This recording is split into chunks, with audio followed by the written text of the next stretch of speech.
Vanessa Lima falou com o professor Eleus Monteiro sobre a importância da leitura e o abuso das telas. Nosso convidado especial hoje é o professor Eleusis. Ele que é professor de língua portuguesa e arte há mais ou menos 8 anos. Quero agradecer a sua disponibilidade para bater um papo aí para a galera aí que está começando essa vida estudantil, né? E algumas perguntinhas bem peculiares que vai, com certeza, esclarecer algumas dúvidas de quem nos assiste. Começando pela importância da leitura na atualidade, né? Tendo em vista que hoje as telas são amigas e rivais, né? Tem os pós e os contras. Primeiramente, eu agradeço, né, pelo convite, poder estar aqui com vocês. E, de fato, a gente tem uma dificuldade muito grande com essas telas. E essa briga é tela, aluno, escola, educação. Porque a tela ela é muito atrativa para a criança, né? A tela ela é muito prazerosa para o menino. Ela desperta na criança um prazer que, querendo ou não, o livro acaba sendo chato para essas crianças. Então a gente tem uma dificuldade muito grande, né, com as crianças. E o livro, ele tem um poder, né, para essas crianças e também para os adultos. A leitura ela é de suma importância, porque quando eu começo a ler, quando eu tenho o hábito da leitura, eu começo a desenvolver dentro do meu imaginário, né? Isso é muito importante falar sobre isso, falar sobre a imaginação. A gente acha que é coisa para criança, mas a imaginação é muito importante até para o adulto. A partir da leitura eu vou desenvolvendo o imaginário, eu vou desenvolvendo um repertório, eu vou desenvolvendo habilidades de interpretação, habilidades de desenvolvimento intelectivo, habilidades que eu vou desenvolver, até mesmo o meu jeito de portar, o meu jeito de falar. Então a leitura ela é de suma importância no desenvolvimento da criança, do adolescente, do adulto, do idoso, o desenvolvimento de qualquer ser humano. Tá? A leitura é essencial, certo? A importância da leitura também para falar bem e escrever bem também, né? Porque a gente vê em rede social um número muito alto de erro gráfico, né? E geralmente a gente percebe que é justamente por falta de leitura, a leitura convencional. Né? De você pegar um livro, conhecer as palavras e a forma certa que elas são escritas. Eu me deparo muito com textos, redações produzidas pelos alunos. E é notório os alunos trocando coisas simples. O você pelo VC, o porquê pelo PQ. O vício, né? O vício. Que é assim, no celular é muito rápido. Eu digito ali instantaneamente, eu mando uma mensagem, já a outra pessoa já responde. Então é muito rápido e acaba que eu o aluno, né, no geral, as pessoas no geral, a gente acaba sendo muito acelerado também na questão de reduzir as palavras. A gente vai engolindo as letras, a gente vai engolindo algumas palavras dentro das frases. E essa velocidade toda, quando a gente vai escrever, a gente tenta replicar essa mesma velocidade no papel. E aí a gente acaba engolindo letras, engolindo palavras e nem percebe que são esses vícios que a gente tem adquirido a partir das telas. Isso, no caso, implica os abusos, né, de tela. Aquela necessidade, aquele vício de estar sempre na tela e só aquilo ali, usar só a tela como fonte de conhecimento. Exatamente. O que acontece? Quando a gente usa o celular, né, principalmente a criança, ela vai desenvolver níveis de hormônios ali, a serotonina, então ela vai ter aqueles prazeres imediatos. Quando eu vou ler um livro, eu primeiro tenho aquela apresentação do personagem, eu tenho uma apresentação do universo, eu tenho uma apresentação do contexto que ele está inserido, para eu começar a ter momentos de aventura ou momentos de, sabe? Então, o prazer no livro, ele demora para chegar, mas ele chega. No celular não, é instantâneo. E aí o que acontece? A criança, quando ela vai usar a tela, ela está entediada, está ali chateada, está cansada, aí ela pega a tela. Ela tem aquele pico de hormônio, sabe, lá em cima, ela tem aquele pico de prazer lá em cima, mas ela fica entediada de novo. O que é que ela faz? Ela rola a tela, tem de novo um pico de hormônio, um pico de prazer, um pico de alegria e fica entediada de novo. o que é que as crianças antes faziam? Né? Elas tinham esse tédio, e aí pegava um papel, uma caneta e ia desenhar. E nesse processo de desenhar, ela ia desenvolvendo criatividade, ela ia desenvolvendo a imaginação, até que ela chegasse no final do desenho e olhava e pensava, nossa, eu fiz isso. Tinha o pico do prazer. E nesse intermédio, antes do tédio e o prazer, tinha a construção.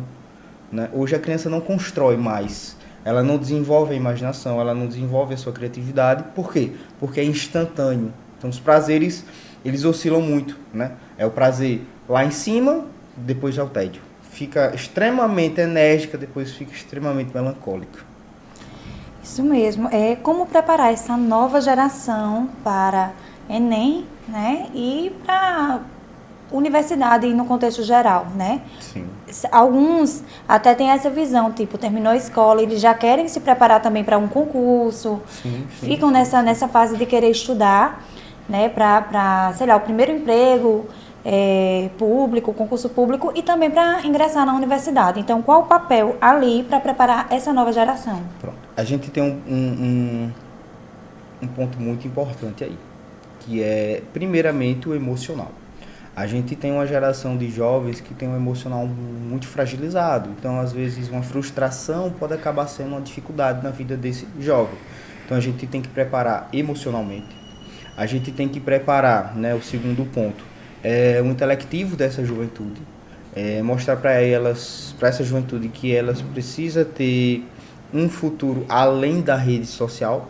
A gente tem muita criança que acha que vai ser jogador de futebol, que acha que vai ser blogueiro, que acha que vai estar tudo bem. Mas eles não entendem, por exemplo, que para ser blogueiro tem que estudar marketing, tem que estudar informática, entender, por exemplo, de edição de vídeos, enfim. Então, a gente tem uma juventude que acha que tudo é muito fácil, muito porque vê no celular de forma fácil. Então, preparar primeiro psicologicamente, preparar eles de forma intelectualmente, incentivar eles a estudar, porque independente se vai ser blogueiro ou se vai ser um juiz, ele tem que estudar. Não tem pra onde correr. É uma coisa que eu brinco com os meus alunos, até mesmo o pior dos funcionários, né, ele tem que estudar alguma coisa na sua área para ele trabalhar ali naquela área. Né? Eu uso o exemplo, um pedreiro ele tem que conhecer de engenharia para levantar uma parede. Por mais que ele estude engenharia ou por mais que ele tenha aquele conhecimento do dia a dia, mas ele tem que estudar. Né? Então, o estudo é essencial para desenvolver nessas crianças. Então, o psicológico, né, que é o emocional, e incentivar o estudo contínuo. Né? Um ponto que é importante, às vezes o aluno acha que terminou o ensino médio e ele está liberado. Terminei o ensino médio, estou liberado, vou trabalhar, vou viver minha vida familiar, vou construir uma família. Enfim, não. Terminou o ensino médio, continua estudando. Estudar para um concurso, estudar para um vestibular, estudar para a sua área profissional.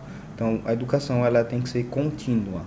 Então, fazer com que essas novas gerações entendam que a educação é contínua, é um processo de aprendizado. Então, todo dia ele tem que aprender algo diferente. Não só na sala de aula, mas fora da sala de aula, com a família, com os amigos, com toda a sua sociedade, ali, sua comunidade. Ele tem algo a aprender e algo a ensinar. Muito bem, por aqui a gente encerra, mas eu quero deixar o espaço aberto para que você possa falar ou dar alguma dica, né, para quem nos assiste, algum aluno que tenha essa dificuldade, o que eles podem vir a fazer, né, para quebrar todo esse paradigma. Bom, eu agradeço o convite, né, e eu queria deixar para vocês a seguinte ideia.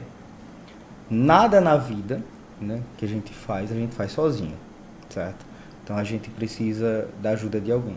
Eu não estaria aqui sozinho, você não iria fazer essa entrevista sozinho. Então, primeiro, encontre pessoas que vão somar em sua vida. Encontre amigos, familiares, pessoas que estarão para somar em sua vida. E nessas pessoas, some também. Né? Faça crescer e principalmente crescer o conhecimento. Busque sempre as informações, busque sempre estudar, busque sempre ler um livro, busque sempre buscar informação, busque sempre crescer em sua mente, porque podem nos roubar tudo, menos a nossa imaginação, nosso conhecimento, a nossa criatividade. Podem levar tudo da gente, menos essas coisas. Estamos aqui na TV Estadão Alagoas, mais um plantão jornalístico. A Vanessa Lima falou com o professor Eleus Monteiro sobre a importância da leitura e o abuso das telas. Nosso convidado especial hoje é o professor Eleusis. Ele que é professor de língua portuguesa e arte há mais ou menos 8 anos. Quero agradecer a sua disponibilidade para bater um papo aí para a galera aí que está começando essa vida estudantil, né? E algumas perguntinhas bem peculiares que vai, com certeza, esclarecer algumas dúvidas de quem nos assiste. Começando pela importância da leitura na atualidade, né? Tendo em vista que hoje as telas são amigas e rivais, né? Tem os pós e os contras. Primeiramente, eu agradeço, né, pelo convite, poder estar aqui com vocês. E, de fato, a gente tem uma dificuldade muito grande com essas telas. E essa briga é tela, aluno, escola, educação. Porque a tela ela é muito atrativa para a criança, né? A tela ela é muito prazerosa para o menino. Ela desperta na criança um prazer que, querendo ou não, o livro acaba sendo chato para essas crianças. Então a gente tem uma dificuldade muito grande, né, com as crianças. E o livro, ele tem um poder, né, para essas crianças e também para os adultos. A leitura ela é de suma importância porque quando eu começo a ler, quando eu tenho o hábito da leitura, eu começo a desenvolver dentro do meu imaginário, né? Isso é muito importante falar sobre isso, falar sobre a imaginação. A gente acha que é coisa para criança, mas a imaginação é muito importante até para o adulto. A partir da leitura eu vou desenvolvendo o imaginário, eu vou desenvolvendo o repertório, eu vou desenvolvendo habilidades de interpretação, habilidades de desenvolvimento intelectivo, habilidades que eu vou desenvolver, até mesmo o meu jeito de portar, o meu jeito de falar. Então a leitura ela é de suma importância no desenvolvimento da criança, do adolescente, do adulto, do idoso, o desenvolvimento de qualquer ser humano. Tá? A leitura é essencial, certo? A importância da leitura também para falar bem e escrever bem também, né? Porque a gente vê em rede social um número muito alto de erro gráfico, né? E geralmente a gente percebe que é justamente por falta de leitura, a leitura convencional. De você pegar um livro, conhecer as palavras e a forma certa que elas são escritas. Eu me deparo muito com textos, redações produzidas pelos alunos. E é notório os alunos trocando coisas simples. O você pelo VC, o porquê pelo PQ. O vício, né? O vício.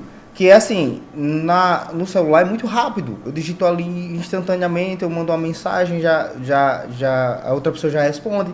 Então é muito rápido e acaba que eu o aluno, né, no geral, as pessoas no geral, a gente acaba sendo muito acelerado também na questão de reduzir as palavras. A gente vai engolindo as letras, a gente vai engolindo algumas palavras dentro das frases. E essa velocidade toda, quando a gente vai escrever, a gente tenta replicar essa mesma velocidade no papel. E aí a gente acaba engolindo letras, engolindo palavras e nem percebe que são esses vícios que a gente tem adquirido a partir das telas. Isso, no caso, implica os abusos, né, de tela. Aquela necessidade, aquele vício de estar sempre na tela e só aquilo ali, usar só a tela como fonte de conhecimento. Exatamente. O que acontece? Quando a gente usa o celular, né, principalmente a criança, ela vai desenvolver níveis de hormônios ali, a serotonina, então ela vai ter aqueles prazeres imediatos. Quando eu vou ler um livro, eu primeiro tenho aquela apresentação do personagem, eu tenho uma apresentação do universo, eu tenho uma apresentação do contexto que ele está inserido, para eu começar a ter momentos de aventura ou momentos de, sabe? Então, o prazer no livro, ele demora para chegar, mas ele chega. No celular não, é instantâneo. E aí o que acontece? A criança, quando ela vai usar a tela, ela está entediada, está ali chateada, está cansada, aí ela pega a tela. Ela tem aquele pico de hormônio, sabe? Lá em cima. Ela tem aquele pico de prazer lá em cima. Mas ela fica entediada de novo. O que é que ela faz? Ela rola a tela, tem de novo um pico de hormônio, um pico de prazer, um pico de alegria e fica entediada de novo.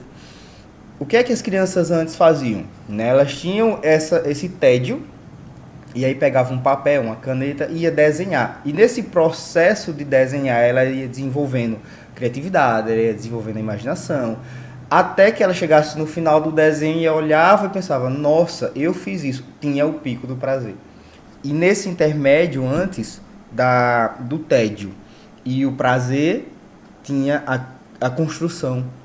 Né? Hoje a criança não constrói mais. Ela não desenvolve a imaginação, ela não desenvolve a sua criatividade. Por quê? Porque é instantâneo. Então os prazeres, eles oscilam muito. Né? É o prazer lá em cima, depois já o tédio. Fica extremamente enérgica, depois fica extremamente melancólica. Isso mesmo. É como preparar essa nova geração para Enem, né? E para universidade no contexto geral, né? Sim. Alguns até têm essa visão, tipo, terminou a escola, eles já querem se preparar também para um concurso, ficam nessa fase de querer estudar, né? Para, sei lá, o primeiro emprego público, concurso público e também para ingressar na universidade. Então, qual o papel ali para preparar essa nova geração? Pronto. A gente tem um ponto muito importante aí, que é, primeiramente, o emocional.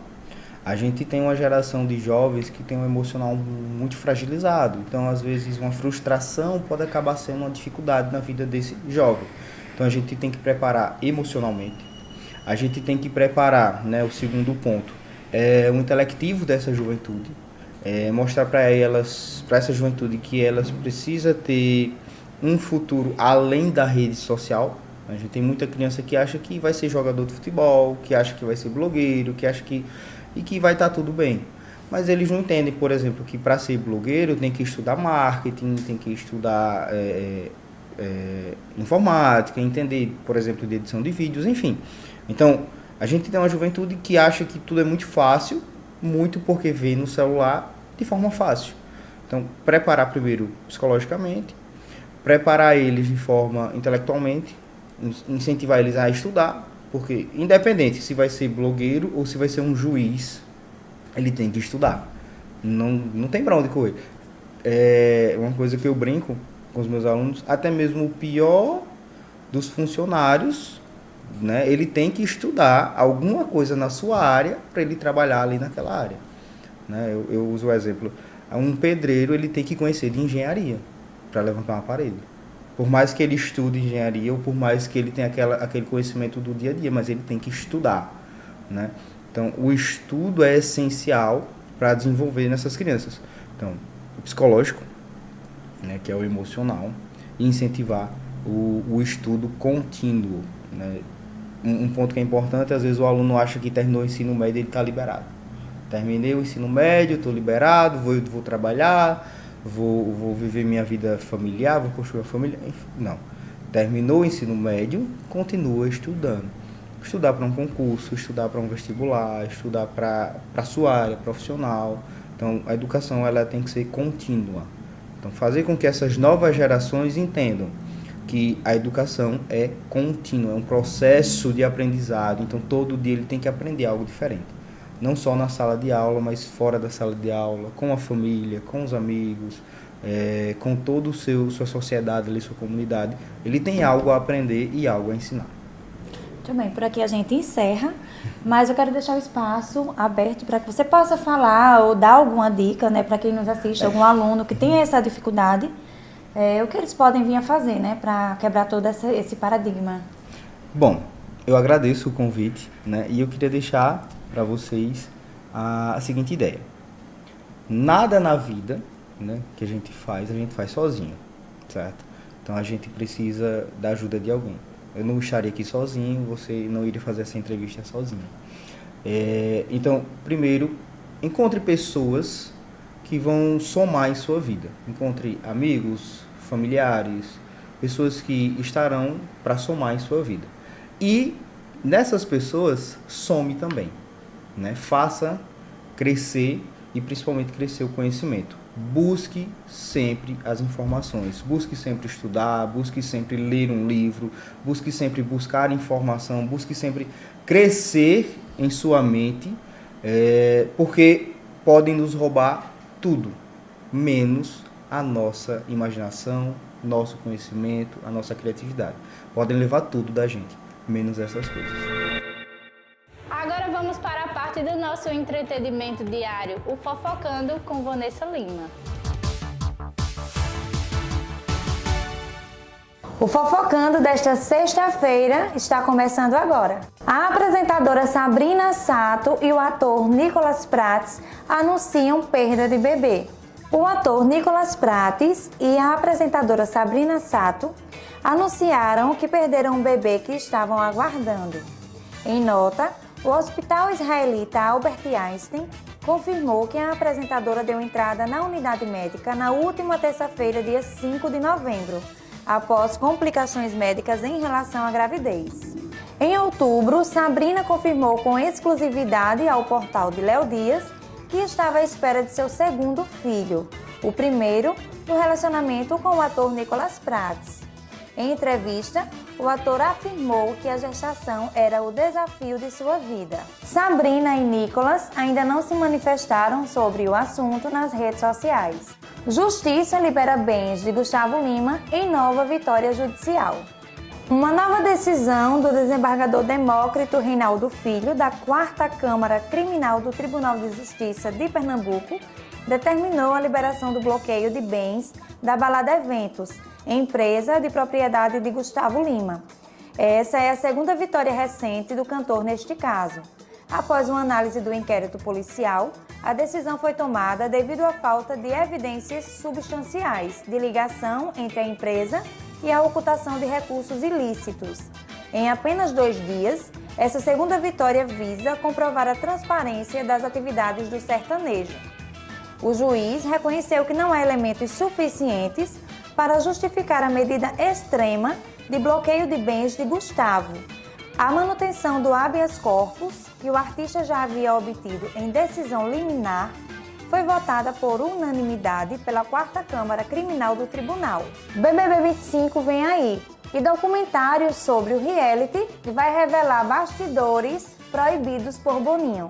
O documentário sobre o Big Brother Brasil, que vai ser exibido uma semana antes do início do BBB 25 em janeiro, vai revelar os bastidores do programa de maior sucesso da Globo. Isso só será possível porque Boninho não está à frente do projeto, já que deixará o canal no fim deste ano. O ex-diretor do reality nunca permitiu que se revelasse muito o que acontece por trás das câmeras. A equipe do documentário está acompanhando até as seletivas dos participantes e a ideia é mostrar como os olheiros atuam na escolha do elenco. É como se fosse um reality do próprio reality. Boninho sempre foi contra desvendar os segredos envolvendo o BBB, para não dar munição para a concorrência, mas com a sua saída, as portas serão escancaradas. Haverá, inclusive, o acompanhamento de alguns candidatos a entrar na casa do BBB. O documentário vai registrar o passo a passo de todo o processo dessas pessoas e apenas no último episódio o público descobrirá se o participante foi ou não escolhido para estar no BBB 25. BBB Brasil, o documentário, vai ser exibido de 7 a 10 de janeiro, em uma espécie de esquenta para o BBB 25. Os 4 episódios vão fazer o público reviver as grandes emoções e momentos marcantes que fizeram parte de toda a trajetória do reality, que virou paixão nacional. O doc será uma celebração à altura da jornada icônica do programa, que conquistou milhões de fãs e se tornou parte integrante da cultura popular brasileira. Mais uma data comemorativa oficialmente hoje, 7 de novembro, é o dia do radialista. E você, sabe de onde veio o termo radialista? Ele surgiu na década de 30 e foi criado pelo jornalista Nicolau Tuma. A expressão radialista, de acordo com ele, vem da soma de rádio com idealista. Só que a origem dessa data ela foi instituída em homenagem ao compositor, músico e radialista Ari Barboso. O Estadão Alagoas relembra importantes nomes que fizeram história no rádio palmeirense e alagoano: Josmário Silva, Arivaldo Maia, Valdemar Correia, Anselmo Robério e Edivaldo Silva. E quero aproveitar para parabenizar os colegas e amigos da profissão e, claro, todos os profissionais da área que nos acompanham por aqui. Feliz Dia do Radialista! Por aqui encerramos mais um plantão jornalístico da TV Estadão Alagoas. Até semana que vem e nos siga nas redes sociais para acompanhar tudo de perto.